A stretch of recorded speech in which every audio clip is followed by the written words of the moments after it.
স্কিনটা দেখে হয়তো বুঝতেই পারছো কতটা বেশি প্রবলেমেটিক। একে তো ডাস্কি টোন, তারপরে আবার মুখে প্রচুর পরিমাণে অ্যাকনি প্রোন। তো এই স্কিনে আমি আমার স্টুডেন্টসদের দেখিয়েছিলাম একটা রিসেপশন লুক। আর এটা কিন্তু কোনো প্রফেশনাল মডেল নয়, একটা সাধারণ মেয়ে। তোমাদেরকে তো আমি সবসময়ই বলি যে আমি এক্সপেরিমেন্ট করতে ভীষণ ভালোবাসি।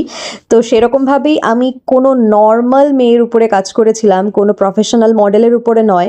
যারা যারা বলো যে প্রফেশনাল মডেলদের উপরে শ্যুট করে কী লাভ, একটা রিয়েল ক্লায়েন্টের ছবি দেখাও বা একটা রিয়েল ক্লায়েন্টের ফটো ভিডিও সেন্ড করো, তাদের জন্য কিন্তু এই ভিডিওটাও রইলো।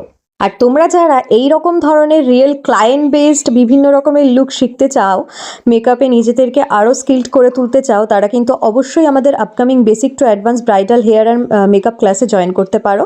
তো দেরি করো না, ঝটপট নিজেদের সিটটা বুকিং করে ফেলো, খুব তাড়াতাড়ি আমাদের ক্লাস স্টার্ট হচ্ছে। আর হ্যাঁ, জানাতে ভুলো না কিন্তু লুকটা কেমন লাগছে। অনেক ধন্যবাদ।